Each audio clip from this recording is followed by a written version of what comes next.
He doesn't start it and he doesn't end it. I'm peeling an egg. What do you want? I literally thought you guys were in the middle of it. Well, yeah, we do that where we do the podcast before we do the podcast. All right, it's recording. Sometimes. Gav, you take over. Let this kid peel his eggs, and you just you host it, Gav. Go ahead. Okay, you're dropping me into an intro right now. Why? What's going on, Gav? Hello, welcome to Better Luck Next Week. Oh my God! Nope. Hey, I'm doing the intro now. Nope. Welcome to Better Nut Next Week. Jesus. I should have just peeled your balls after that intro. My God. I do hope like one day if this ever gets professional and stuff like that, like I don't want to change the level of professionalism we bring to it. Like I want there to be people around like telling us to be really professional, and we're just still there talking about like, you know, £1,000 camera rigs and all this kind of stuff. And we're still like peeling fucking eggs at the start of the podcast because why? Because I need food. It's a bit like Craig Ferguson though, right? He's just sitting there saying, "Oh yeah, we have to take a break now because the clock says that I have to take a break now, but I don't feel like it.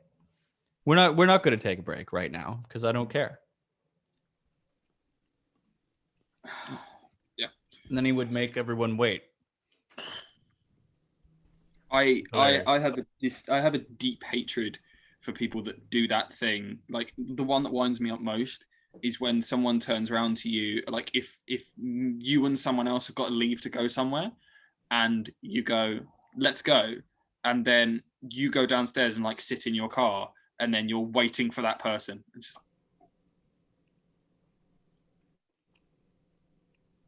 Is this personal experience? Yeah, my entire life. You would always whinge about me not being ready. That's because you're the worst for it. I am not. You are. Well, because we set a time. No. Yeah. Because we set a time, and so I then organized myself to be ready for that time, and then you arrive like 10 minutes early, and you're like, "What do you mean you're not ready?" And I'm like, "Because you said to be ready 10 minutes from now." Yeah, but the thing that frustrates me is if I say let's do something, like if me and you are going out, right? So let's say me and you are going to the pub. If I say let's meet to go to the pub at 6, what I mean is don't let me turn up to your house at 6 and then you go, "Let me get my shoes on and get ready." Because then we don't actually leave and go to the place until like 10 past 6. At which point I'm just sat there waiting. If I say let's go somewhere at 6, when I walk up to your door at 6, be stood outside with your shoes on ready to go. And be like, "Let's go." And then it's, you know, you're not taking up my time. We have different definitions of it. Sean's an actor and he's just sat there not understanding any of this at all. Well, because Sean was late today. I think Sean's still asleep. Actually, his eyes are open, but he's because he woke up about 8 minutes ago. Yeah.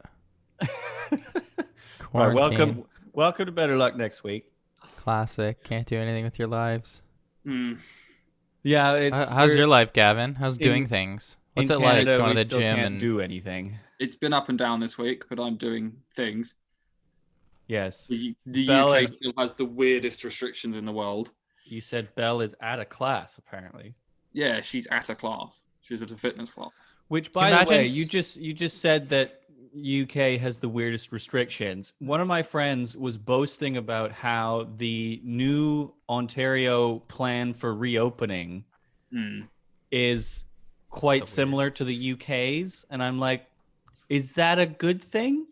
It opens in strange ways. Yeah. Anyway, we don't have to get into that. I just thought that was weird because I've got some people saying this is wonderful. I've got other people who, I've got a journalist friend who says this actually doesn't make any sense. And it's not wonderful. There's nothing wonderful about it. No. So anyway. Imagine saying there's a lockdown going to end June 2nd and then having a reopening plan that starts on June 14th and then being like, but you get to play golf. Right. And it's like, and okay. And on top of that, it's like, okay, we're supposed to start, like, the lockdown is supposed to end on June 2nd, and we're supposed to meet the criteria for stage 1's opening by the end of the week of June 2nd. And they're just like, no, we're going to start June 14th, though. Yeah, I'm so lost. Anyways. I don't even. So the Maple Leafs played game 1 last night against the Montreal Canadiens. And well, it was a little uncomfortable for everyone, I think. John Tavares is good now in the hospital. Been discharged from hospital after all that horrible injury. We usually don't like discharge, but no, it's good to be discharged from hospital, though, Sean. Your gross joke. That was even I, in my depravity of a human being, was not happy with that one. Yeah, that's a very low bar as well. He released a statement 20 minutes ago. See that? Tavares released a statement? Yeah. I was concerned about my computer that was dead up until recently. Because you know how you're supposed to, you know how on Apple devices they're supposed to tell you, you try to turn it on and then the little icon on the screen comes up that's like, oh, I need to charge. See, Sean's back asleep again. Yeah. Well, it didn't happen on my laptop, so I didn't understand. Like, it wasn't. Get a new laptop. Yeah, okay. Anyway, Johnny T says, the sport I've felt since last night cannot be put into words. I'm thankful to share that I'm back home and recovering. Thank you to my family, friends, teammates, and Maple Leafs organization, and Corey Perry for ending my career, Leafs Nation, and the hockey community for being by my side. I'm kidding. Nick Foligno, I'm joking. That was a joke. Yes. Nobody thinks that. Also, thank you to both medical teams, emergency services, and everyone at St. Mike's Hospital for their exceptional care to help me get back on my feet for free. Thank you, Canada. I look forward to when I can wear the maple leaf on my chest again. Wow. Until then, I'll be cheering on the boys along with Leafs Nation as we compete in the Stanley Cup playoffs. Yeah, that sounds great. Yeah. I look forward to when I can wear the maple leaf on my chest again. Does that mean that his bell has been so well rung that he's definitely not playing for the rest of the year? Sheldon Keefe confirms John Tavares suffered a concussion. No way. Shocking. I cannot. I know some of my other hockey folk are optimistic that he'll be back in like 2 weeks.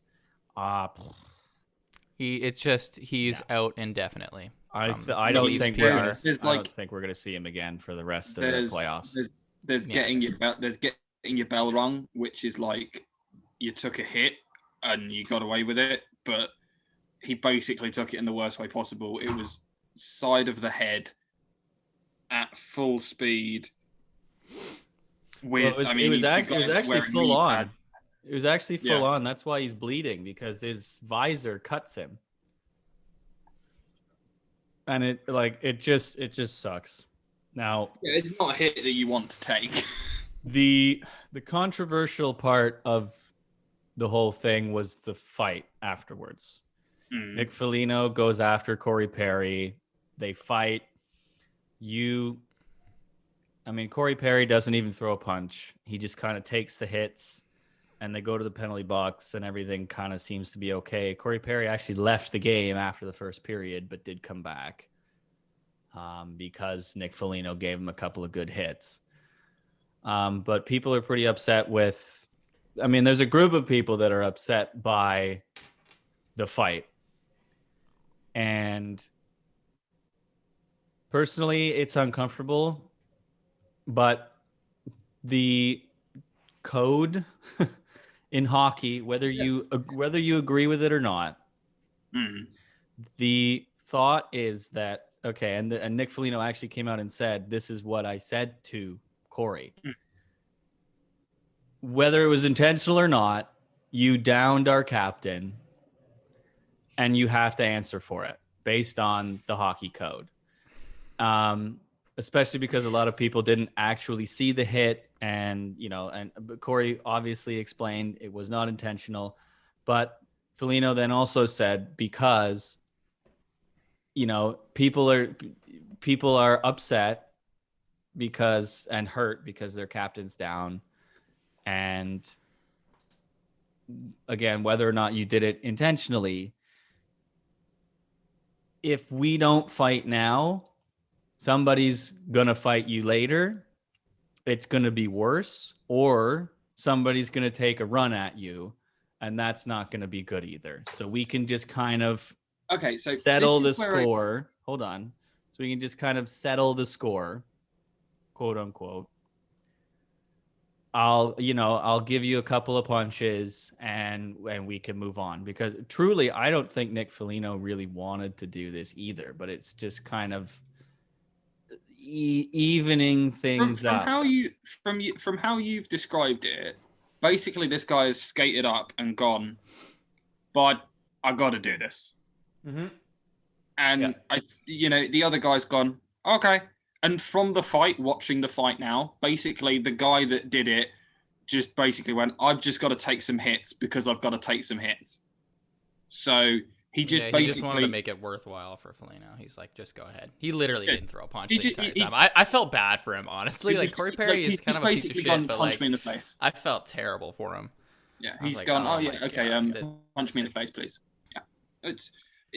Yeah. And again, whether or not you agree with the code of what happened, that's the way hockey is. If you don't like it, then and I don't necessarily like it either. I don't think it's necessary either. But people that were getting upset with Nick Foligno or yelling about it on Twitter and stuff, I don't get that either. Not the person to get upset about, because he was the guy that was skating at speed, wasn't he? Corey Perry, yes. Corey Perry, yeah. So he to me, you can't get angry at that guy at all. No, and I don't think anybody was angry. It's a lose-lose situation. But I mean, that could have been anyone on that team that was doing the same thing, skating that way, and then suddenly was just like, oh fuck. It's just unfortunate because of course it's Corey Perry, right? Of course it's a guy that's known for being a pest, known for being an agitator on the ice, that just so happens to be the one in that situation, right? And because a lot of people didn't see it, a lot of players didn't see it. A lot of guys on the bench were initially like, oh, Corey Perry did something to John Tavares. Right. Like, but how there's all of a sudden not a replay though. Like what the hell are we doing? Like every single play, the players are like Jumbotron or iPad, and then this one, and so they're like, no, we didn't see anything the entire time. Come on, man, bullshit. I get Carey Price not seeing it, but like, come on, somebody saw it. And also, why Nick Foligno? Why is it Foligno going after him? Why didn't you choose like Wayne Simmons, a guy you don't really need on the ice? Because Foligno takes himself off the ice for 5 minutes. Cool. Yeah, but I think next thing you know, Montreal scores. Not saying it's because of that, but like that's just a seriously like. I don't think this was a team decision. I think this was the guy that was there, who was a senior member of the team, going, "This has to be done." Right. Well, and the line on the ice. Didn't have to do it. And the line on the ice was Foligno, Tavares, Nylander. Yeah. Tavares went down. That line stayed out on the ice because Foligno, being on the ice, was like, I have to do something about this because I'm the guy. Then what's the? Yeah, I think like that's kind of then the decision, isn't it? Because he knows that he's been in the league long enough that he knows the rules. He knows the other guy knows the rules. He knows that this has to be dealt with now, or some rookie's going to come on, and someone who doesn't understand it's going to come on. And he's done it the right way. He's done it, to be honest, in the politest way. He's skated up to the guy and gone, me and you both know what has to happen here. Yeah. So you can either take it from me, I'm going to punch you in the face a few times, probably not do it as aggressively as, like, he's done it to go, ticked that box. I've punched him in the face, box ticked. Yeah. We can all carry on. And yeah. And Nick Foligno said that as well. He's like, we all just wanted to get on with the game. The team was rattled pretty hard for the rest of the game. It was not their best performance for the Toronto Maple Leafs. Whereas that was the best game I think Montreal may have played against the Leafs all season. So you've got the best Montreal can possibly offer, minus some of their young stars, versus a rattled Leafs team that, got some chances, got some shots, actually got more high danger chances and more slot chances than the Habs did, because the Leafs had the puck for the majority of the game, which is what they're good at. That's another reason why the hits, Montreal had like 40-something, 50 hits by the end of the game. Yeah, it was like 56. Yeah, and the Leafs had like 20-something. I think the one thing that I kind of noticed watching the highlights from the Leafs and stuff like that was that I don't know if it's just very good goal-keeping play or if it's the Leafs needing to start to do some dynamic things to mix it up. But every single shot that the Leafs took, the guy was face on to the puck, ready to take it. A lot of them were chest. There wasn't, there were a few where it went from one side of the, ice to the other, and then there was a quick shot, but he seemed almost able to track them. It's always difficult in a game, no matter what it is, if a player gets injured, you've just seen a guy you were speaking to 5 minutes ago in a really bad way, now go out on the ice and, win the game. It's always difficult. So, I mean, this was game one. The Leafs can have a think, make some changes and go into game two. And, I think that it's going to be a step forward in the right direction. You're muted, by the way, Jared. Because there's somebody with a very loud speaker system on a motorcycle outside. Okay. Because why be concerned about anyone else's day and well-being? Yeah.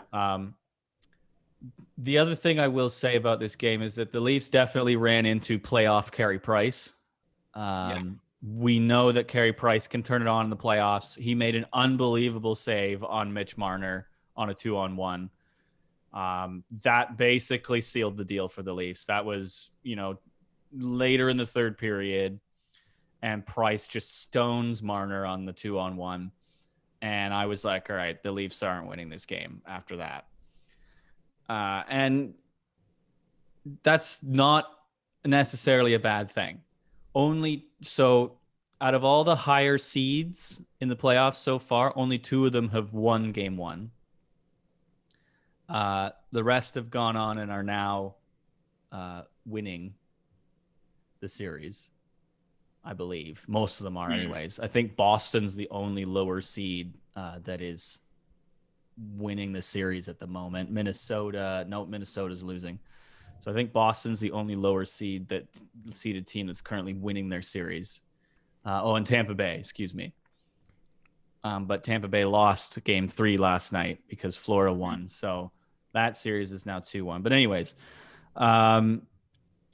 ultimately, I'm going to be interested to see who fills in the role of second line center.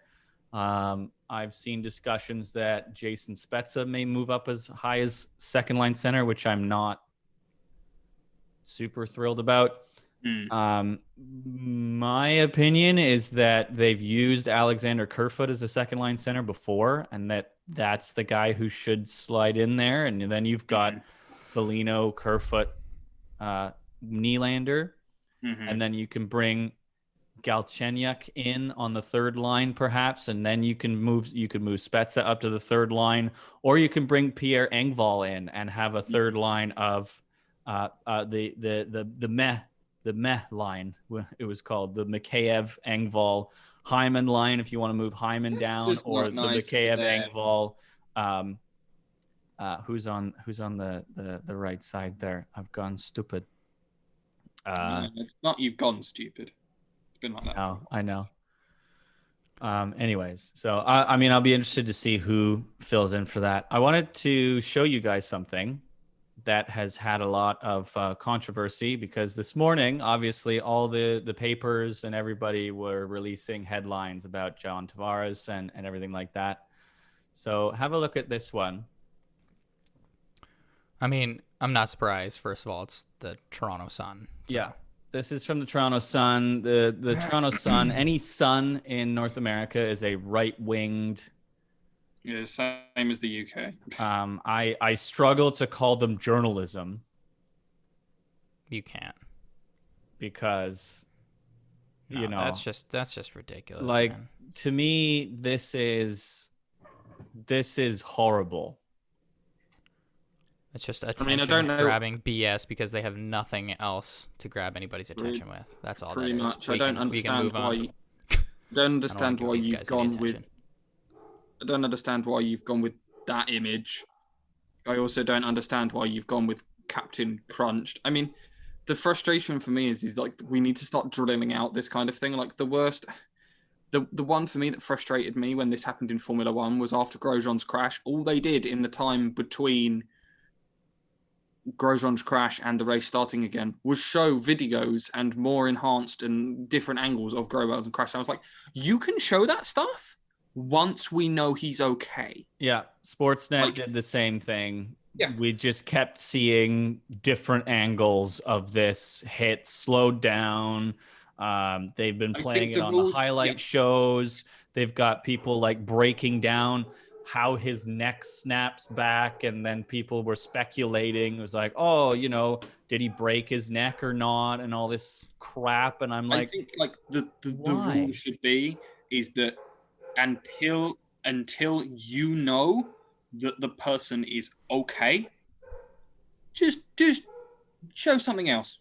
Yeah, show something else. Or go to commercial. Go to a commercial break. Go to a commercial and just literally say, we're going to pause the game. I'm going to wait here until we know he's okay. Yeah.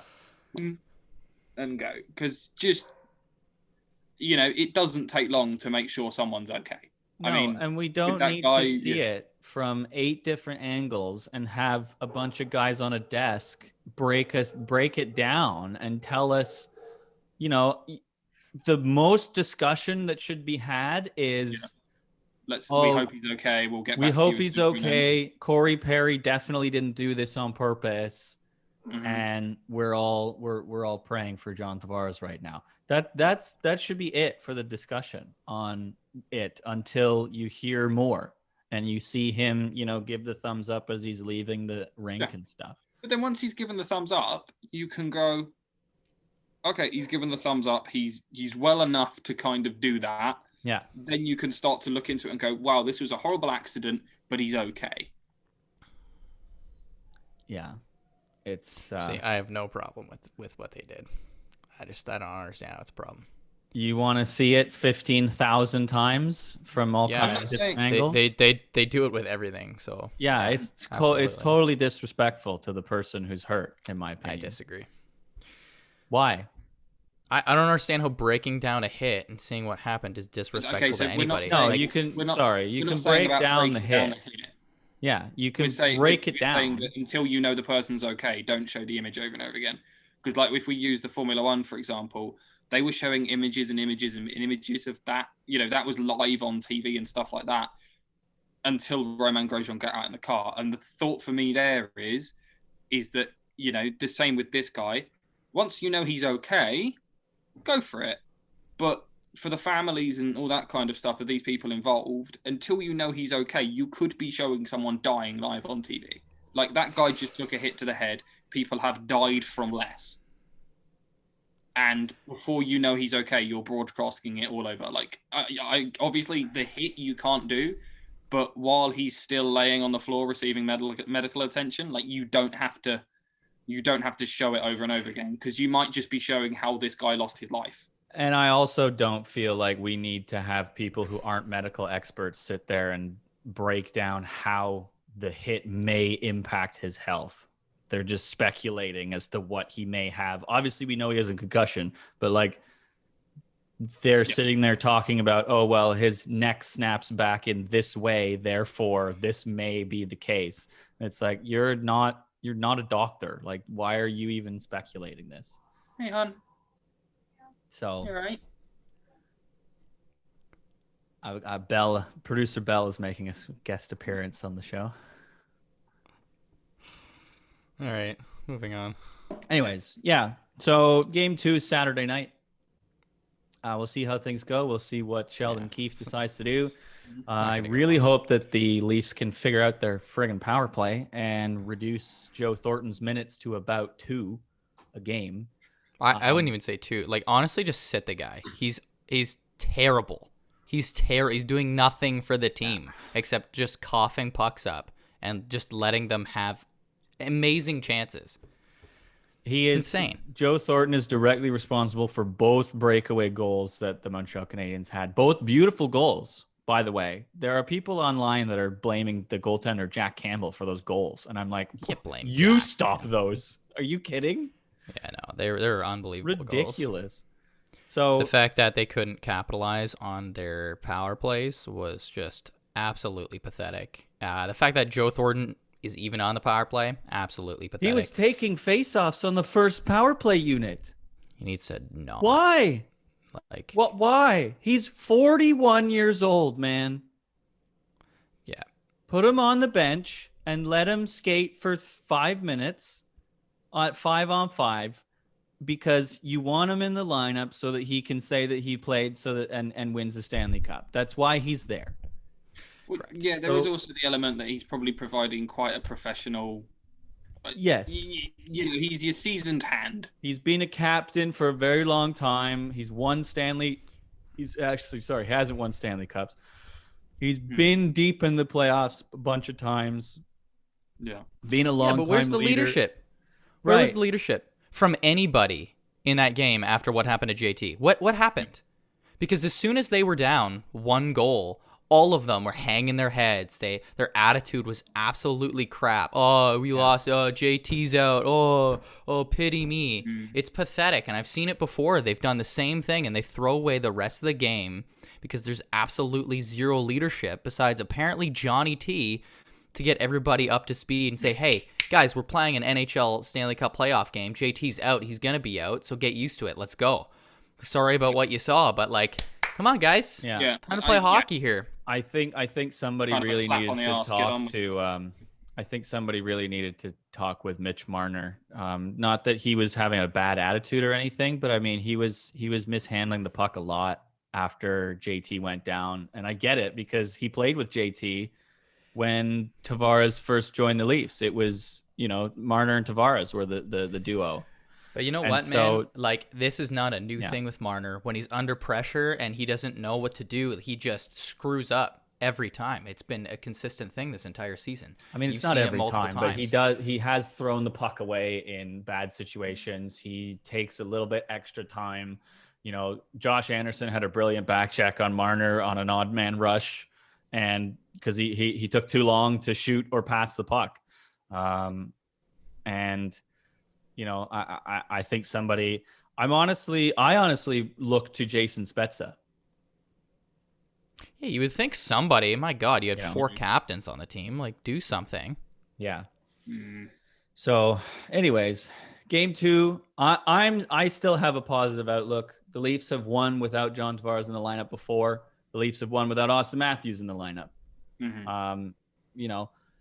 But this is a golden opportunity for Austin Matthews to put the team on his back and do everything he possibly can to win. I know he didn't score last night, but he led the team in shots. He hit the post. He did just about everything other than score. So, if he can actually put it in the net tomorrow night, which he can, he scored some of the most goals in his career against the Montreal Canadiens. I think the Leafs will be okay. Don't put all of your eggs and everything like that into the Austin Matthews basket. Right, and that's because other players need to step up as well. Yeah, as someone who followed the United Kingdom's rugby team for a long time, the soccer team. Yeah, not the. We went through a period of Johnny English Johnny Wilkinson was our savior. Johnny Wilkinson could do everything. Right. And the problem was that Johnny Wilkinson was one man. He was a very good rugby player, but he was one man, and we neglected the rest of the team. And the best thing that the England rugby team ever did was they took all of the old hands, they got rid of them all, and they built an entirely new team off of a bunch of young guys. So don't put all of everything in the Austin Matthews basket, because it makes it super obvious for the Montreal Canadiens too. Like Mitch Marner had 5 shots, Austin Matthews had 8 shots, and I think the people behind them was like 4, and then the rest of the team had really nothing. And it's like, well, and Sheldon Keefe really rolled out the top line. I mean, Marner played 27 and a half minutes. Matthews played something around the same amount of time. Like he just kept rolling them out because they needed to score. Yeah. And it didn't happen because you think the Montreal Canadiens haven't studied Austin Matthews and Mitch Marner?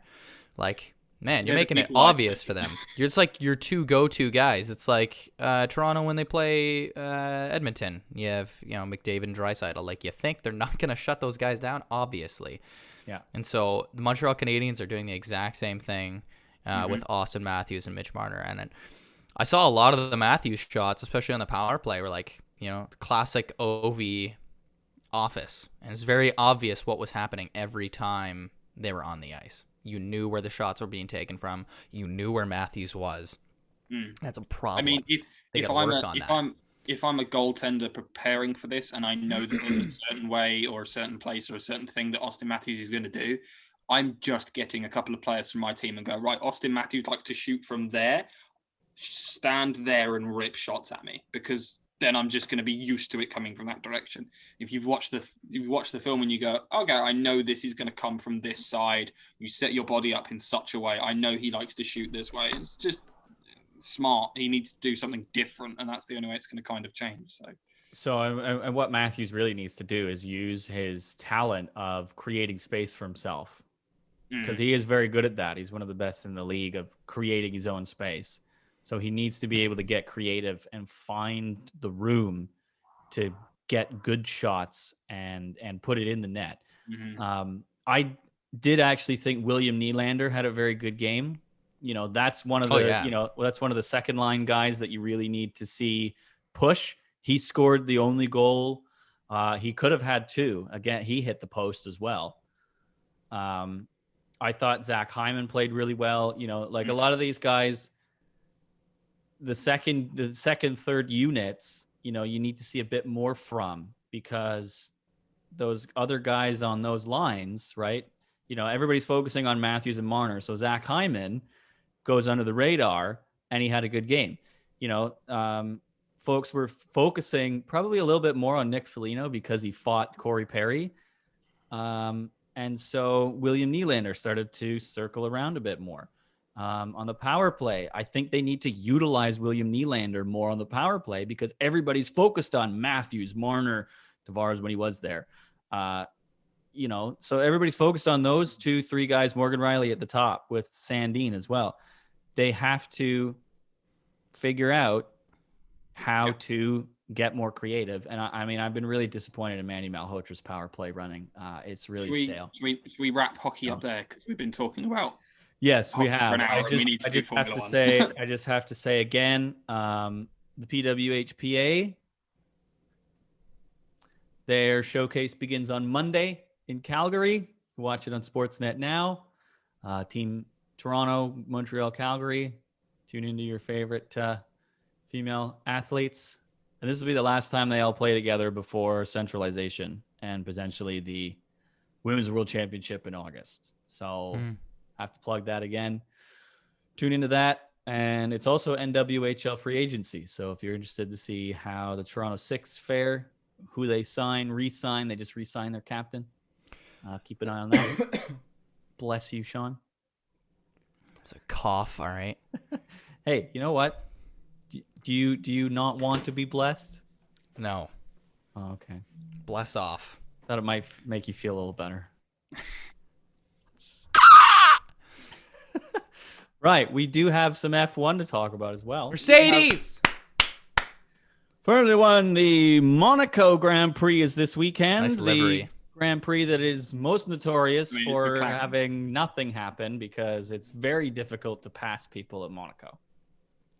And it's the slowest track. Smallest. I think I heard. No, it's the smallest. It's the smallest. With that video that I sent you, Jared, the guy, that engineer was like, "This is overall the slowest track." Is that because when it's they the did most a test, amount of upshifting, most amount of downshifting, and it's the slowest, smallest track? Is that that you only get up because to when they- 290? Is that because when they did the test lap, the safety car kept running into public traffic? Yeah, he got pulled over as well. Right, so that's not what makes Monaco interesting. That's amazing. Monaco is interesting because, one, the driver's wheel is straight for 1% of the lap. So for 1% of the lap, the driver can just hold the wheel straight and just watch the car. It's not straight anywhere. They are constantly doing things. Yeah. The thing about Monaco is, okay, you can kind of overtake, but Monaco is perfection or not. Because, as we've seen, you are either on the limit and you've nailed the perfect lap, or you've hit the wall. There is no in between. It is perfection or nothing. Well, and if the guy behind you is more perfect than you are, then he's going to catch you. Yeah. There's a lot of... It is a difficult, very, very difficult circuit to overtake because there kind of has to be cooperation from both drivers, but it can be done. The thing for this one for me is that at circuits like earlier in the season, we've had 0.5, 0.6 covering first to eighth. Mm-hmm. Well, Monaco's a lot shorter, so that amount of difference in time is a lot smaller. So we could quite easily have a very different top eight than we think. It may, at the moment, Ferrari are fastest in all three both practice sessions. Mercedes might not have it this weekend. McLaren are, because Mercedes have obviously got the win on power, but because at Monaco it doesn't really matter if you've got 5, 10, 12 more horsepower than everyone else, because you can't really put it down. You can use full throttle, but it's just such short areas of the circuit that doesn't give you the advantage that they've had everywhere else. So it's going to be down to what driver can do it tomorrow in qualifying. That's going to be what's going to matter. And I mean, I don't really have any doubt that it wouldn't be Lewis Hamilton. I don't know. I mean, he is the best driver on the circuit. So with the best will in the world, if everybody has to be absolutely perfect, he's going to be the most perfect. Yes, but there is also a driver on the circuit that's in a car that's just as fast that has beaten him around Monaco before. Daniel Ricciardo's beaten him around Monaco. Max Verstappen has beaten him around Monaco. Charles Leclerc has never finished a Monaco Grand Prix. He DNFs every single time. I think maybe that's because he's driving around and looks at the place where he normally buys lunch, gets distracted and crashes. So, because he's like, ooh, they've got new pastries in. Oh, no. But he's been very, very fast. Maybe I'll have a nice croissant after this. Yeah. I mean, he's within, one of the funniest things and stuff like that was when all the interviewers are talking to people about, what's your experience of the circuit? And they turn to Charles Leclerc and what's your experience of the circuit? And he's like, I live there. People are in Charles Leclerc's flat right now watching him race. Right. That's it. I mean, I can't, if you're sat here now thinking it's going to be a Mercedes 1-2 with Verstappen third or in that mix, I think you're going to be very wrong. I think that the deficit is going to be shown. This is the ultimate kind of condensed thing. I think it's going to be difficult to get through qualifying and get everyone out of the way, because there's some people learning the circuit. There's some people that have driven the circuit before. They struggle to get out of each other's way at normal circuits. So getting out of each other's way at Monaco is going to be really fun. But we will see. I don't think this one's going to be as predictable as people think.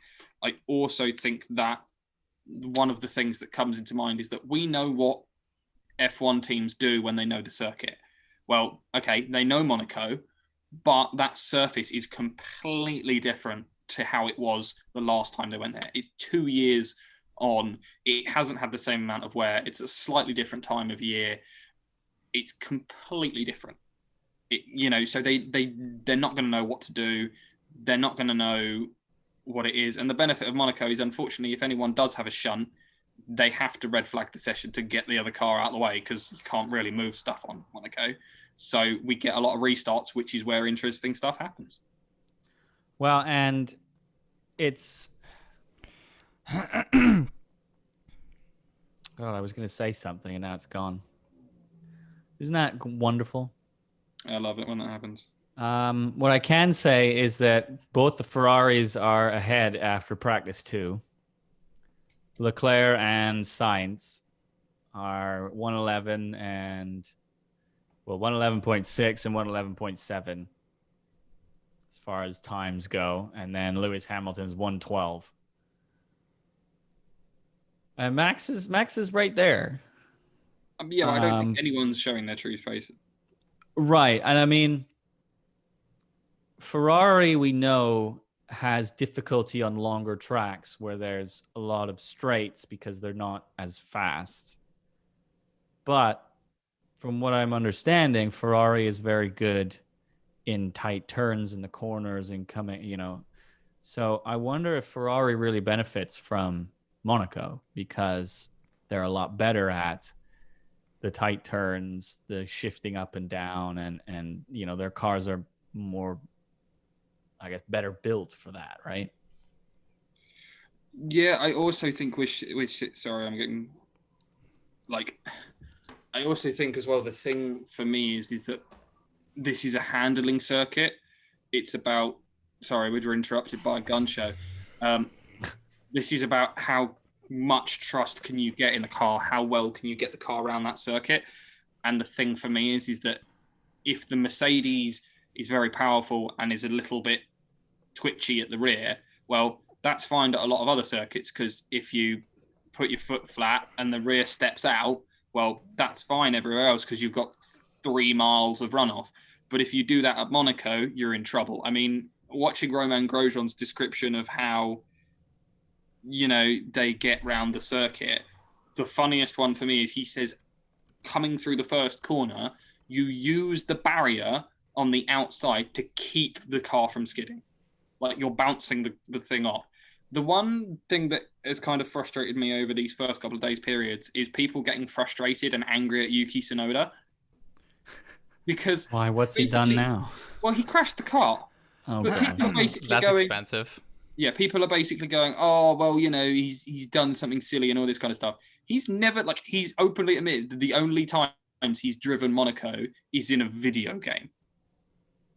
They can simulate it.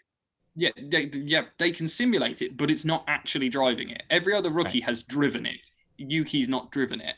So he's trying to learn how to pilot a Formula One car that he's only driven 3 times before round a Formula One circuit, do very, very well and match Pierre Gasly. Oh, but also don't get it wrong.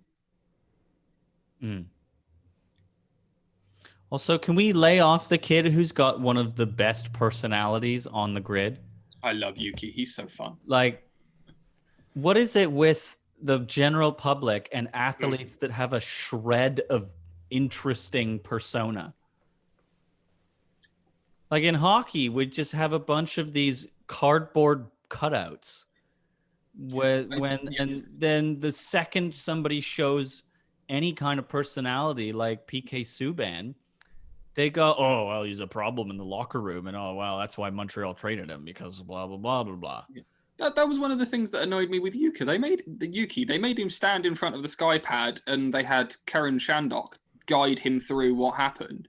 Right. And Yuki he was like, where are you normally aiming here? And he was like, oh, I normally aim for this bit of the curb and all this kind of stuff. And Karen Shandok went, yeah, see, look, as soon as your rear wheel's gone over the curb, you're correcting with the wheel. And Yuki was like, yeah, I got it wrong. And Karim was like, yeah, this is, you're not going to, be setting a quick lap like this and all this kind of stuff. Da, da, da, da, da. And I was like, the kid is in his early 20s piloting a £1 million race car that is he's put on his shoulders at least 500 people who have put that car together. Yeah. And you're asking him to get it as fast as possible around the tightest circuit in the world, where there isn't any, oh, you got it wrong, Yuki, that's okay. If he gets it wrong, he hits a wall. Give him a chance, man. Yeah, set aside like $3 billion for him to figure it out, and it's going to be fine. If you don't want him to get it wrong, then don't put a 21-year-old in the car. Put a guy that's been doing it for a load of years in the car and be like... Yeah, exactly. But isn't he entertaining. You get to see him wipe out. It's great. Isn't he 19? Yeah, he's 19. Yeah, he's even younger. Yeah. I just don't understand why everybody's just gone silent about Nikita Mazepin, and I'm like, I'm sorry, is he any better? No. I think people have kind of started to globally accept that there might be a little bit of a problem with the Haas Formula One car. Really? Yeah, from the fact that in one of the practice sessions, one of the onboards that was released during the week of last weekend, Mick Schumacher is driving along a straight piece of asphalt and trying to put it down, and it is it's trying to throw him off. He just puts the throttle down and it goes nope, and he goes okay, and then he puts it down and he goes, nope, and then he puts it down again and he goes nope. He's trying to just get it to go in a straight line at any speed, and he looks like there's just no control. It's just spinning the rear wheels. So you're saying that there's around a circuit. What? I said it's probably taking some skill just to keep that thing in a straight line, let alone drive it quickly. So I think we can we've stepped back and gone, well, both of them are having problems spinning it at the moment. So until we know that it's conclusively, until one of them starts driving it quickly, we can't really go, oh, it's that person, or oh, it's this person kind of thing. So and the Red Bull, the program boss, is not happy with Yuki. I don't know if you saw this article, that's what I was referencing, because I'm kind of he's furious. Yuki does have he has a little bit of a bonsai style. That's what people have said, where he's he doesn't build up to things the same way that everyone else does. Most drivers will go, right, I braked at the 50-meter board last lap, I'm going to brake at the 49-meter. Yuki will go, well, let me try the 25, and then he'll go, that was wrong. But he doesn't send it. I love the way as well he swears a lot, and everyone always tells him off for swearing. I love it. Fuck it. Sorry. Yeah, it's fucking great. I'm sorry. Have you met Kimi Räikkönen? Yeah. I would much rather have Yuki Tsunoda than Kimi Räikkönen. Well, exactly. And hilarious. are you sorry? So were you saying earlier that there's a fundamental problem with the car whose drivers can't get either of them out of the last two places? Yeah. I really don't know what Haas is going to do, man. I mean, they've said that their focus is not on this year, it's on next year. No, I know, and you've said that before. They're not developing the car. The entire purpose of this entire year is so that Nikita Mazepin and Mick Schumacher can spend a year in a Formula One car. I just don't know why you would come out and say that, though. Because now literally nobody cares about Haas. Because you've come out and you've gone, well, our cars are shit, so we're going to be shit, so... Oh, well. And now that just means, all right, nobody's going to pay attention to you now, because the thing is that financially I can understand it. Because what would you do, right? You've got at the end of this season, the cars that they've got, you put in a trailer and they are completely useless to you. You've got to start. No, I understand, but you need to have some sort of better PR. Yeah. You need to say, you need to come out and say, this year we're really focused, we've brought up these two new drivers, so we're really focusing on developing them and trying to push them to, get the cars in the best place that they possibly can get. Instead, they've just come out and gone, well, we're just focusing on next year. We're not going to develop our cars this year. We're not going to do anything to try and get anywhere on the grid. And it's like, well, then who cares? Like, why are you even turning up if your cars are that bad? What? Yeah. And you're just going to come out and say that. I mean, it would be like the Detroit Red Wings at the beginning of the season, just going, well, we're shit, so why don't watch us? Like, from a development and testing, like, I can understand the strategy, because if you've got 12 million, let's say you got 12 million pound a year to spend on cars, save yourself 12 million pound and spend double on, make your advancements there. But the problem is that, this is one of the things. They were 2 laps behind at the previous circuit. That circuit was almost twice as long as Monaco. They're going to be 4 laps behind at least, theoretically. But let the people and the analysts come to that conclusion on their own, right? You don't have to come out and say it. I mean, I listened to Buck Martinez on a podcast, who's the voice of the Toronto Blue Jays, and they were asking him about, there's this really hot new prospect pitcher, and he's playing, and he's got a real hot arm in the minors right now. Are we going to see him up? And Buck's going, well, maybe, but probably not, based on all these factors. And then the next question was, well, if we're probably not going to see him, why don't they just shut him down and keep him in the minors? And Buck goes, well, you don't want to do that, because if you shut him down, well, then what's his motivation to keep playing as well as he is if he's not trying to break into the majors, right? Yeah. And then too, if you shut him down and then he does play really well and he does make a case to be brought up to the majors and you bring him up, well, then you've just contradicted what you said, months earlier. The biggest dynamic out of Haas, and the reason that Haas are still interesting, is Haas aren't interesting in the fact that they are battling the rest of the grid. That's not the point of Haas this year. Right. The point is Nikita Mazepin better than Mick Schumacher? No. Because, sorry. No. The reason that becomes interesting is that it is well known that Mick Schumacher, in 2 years, when Carlos Sainz his contract runs out with Ferrari, that is where he's going. Schumacher? Right. Yeah. If Nikita Mazepin can come out and perform him, that's where that comes from. That the battle, those two this year are having a Formula One race between each other every weekend. The battle is between each other. It's not, they're not battling for the rest of the grid. They're having a battle with each other, and that's what matters. Who's better out of the two of them is what matters. Well, and so far it's Schumacher. Yeah. Surprising no one.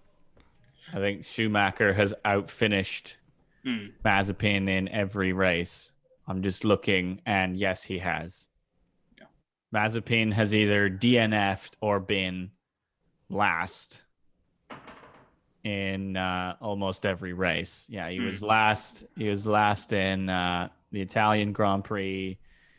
He was last in the Portuguese Grand Prix, and that doesn't include, people like Kimi Räikkönen not finishing the race. He was last in the Spanish Grand Prix. I mean, Mazepin's last in every Grand Prix. So terrible. I think that's the. Do we make our predictions and then yes. The podcast? We've got to go. We've got to figure out who's going to do well at Monaco. So, I think for this one it would be interesting. I want 6, but I want you guys to do your qualifying top 3, and then I want you to do the race top 3. Oh, okay. We're doing qualifying just for Monaco, because really, in reality, Monaco is mostly qualifying. Well, if we're gonna do qualifying, I'm gonna go. Don't hurt yourself, Sean. I know. Breaking myself. Where's he gone? Oh. Oh no. Too bad. I just goodbye. I mean, it kind of sounded like that. You got really far away from your microphone. But I'm looking at practice 2 results right now. I'm gonna go. You see, I mean, I do agree with the point you made about how Verstappen's not spectacular with his driving at Monaco. It doesn't suit him. No. He's never been a fan. Whereas Daniel Ricciardo is a fan. Charles Leclerc is a fan. He loves the place. I'm gonna go Hamilton, Ricciardo, Leclerc. I'm gonna go off the usual grid because I don't normally do that. What? How did you do that? What? That's exactly what I've got. Well, I've gone Hamilton, Ricciardo, Leclerc. Because I took into account the fact that Ricciardo drives really well here and out-qualified Hamilton at least once, and that Leclerc is has had the best lap after P2. Which one? Are we just doing qualifying right now? Qualifying and race. We'll leave race until next week. You don't have to reveal your race. Oh, okay. No? So No. why not? Let's just do it. Okay, fine. I've gone Ricciardo, Leclerc, Hamilton for the race. So qualifying, I got Hamilton, Bottas, and then Leclerc. And then the race, I got Verstappen, Hamilton, Leclerc. Because I think you're all shitting on Verstappen, and watch, he's going to do some crazy shit this weekend, and you're going to be like, what the hell? Well, you see, that's been Gavin for the last every race. Yeah, but now he's given up, so like now it's just me. Bloody bendy wing. No, I mean Gavin shitting on Verstappen. This is the first time I've not picked Verstappen in the top 3. Yeah, I think he's taking it all this weekend. I think that new McLaren livery is gonna make them faster. It's so beautiful. Oh, it looks pretty. So good. It's so pretty. Oh yeah. Just change it permanently. That's all you need right there. The helmets as well, like that. The fact they both matched their helmets to it. The helmets. Oh, I haven't seen the helmets. Oh, they've both gone for a retro, like helmet style with like retro helmet colors. I like Daniel's more than I like Lando's, if I'm honest, because like Lando's has got a goggles thing, and it looks a bit like strange, but they've all got like tire marks on them and stuff like that. It's so nice. Which one? Like this is whose helmet is this? It's not loading. I can just see a white bar across the screen. Oh, okay. Hold on. Oh, Ricardo's just like the pure orange, eh? With the circle 3. Oh no! So that's this is Leclerc's. That's Leclerc's, which is it's all right. Oh, this is Latifi's. Yeah, because it's also the 750 Grand Prix of Williams, so everyone's kind of doing some. Ooh, Papua New Guinness. Yeah. Can we get this in Rocket League? Yeah, we need an F1 team, I think. Anybody have millions of dollars? Yeah, look at those babies. Norris and Ricardo. Yeah, I love Norris's, man. Yeah, that's beautiful. That's so sick. I really like Ricardo's. I like the black rivet thing around the Yeah, it's very classic. Yeah, the goggles up the top there. That's really cool. Here's Russell's. It's nice. And this is Gasly's. I mean, that's nice. It's a little bit more classy. Where is? It's a bit plain. There's the helmet's a bit better. There's Ricardo's again. These look great. I do like the Williams ones. They're very clean. They're very fresh. Both of them too. Like they just look so nice. Daniel's is pretty plain, to be honest. Yeah, but Norris's is great. Look at the goggles on it, man. That's so jokes. Jokes, and he's got the Union Jack there. That's fantastic. They were both hand painted. I like the rubber marks that are on both, like because that's how old helmets used to be. Like they used to be rested on stuff, and they used to get little marks and stuff. They look so cool. That's beautiful. Where's the car? Huh? Did I miss it? Oh, here we go. There you go. Oh, It's pretty. yeah.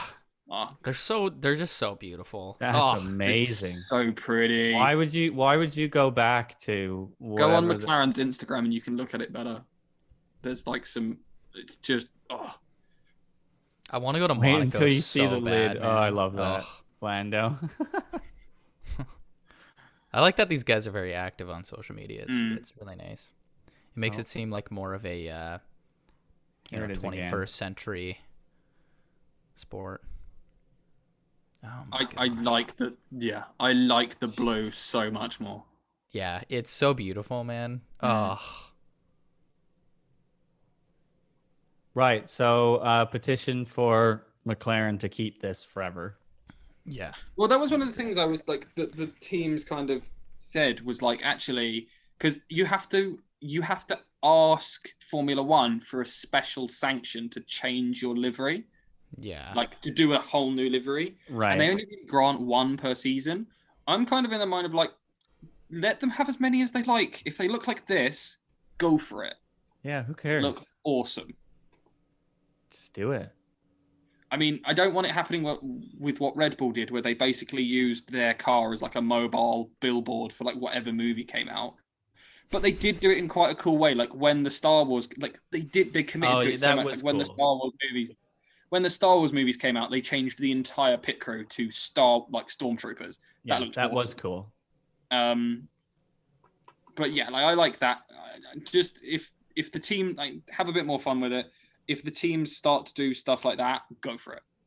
Well, didn't they have a James Bond one a couple years back There's too? been a James Bond one. There's been a 00 set. Like there's been a Red Bull are one of the most popular for it. But like the thing is one of the boring ones was like Ferrari had a 100th year of Ferrari at Grand Prix, and they just painted their car in a slightly different red, and I was like, ooh, we've gone from come on.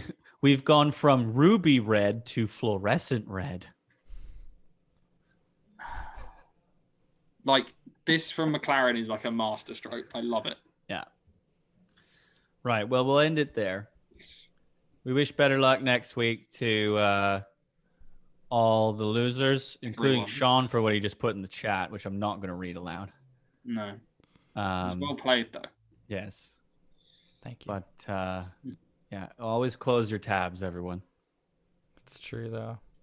We will see you next week. Don't forget, we did post an episode on Wednesday. I haven't really put it out on social media because I didn't get a chance to yet. But if you missed that one, it's out. We had 2 shows this week. It's unheard of for us to do 2 shows in a week. But we will see you next week. Bye. Bye.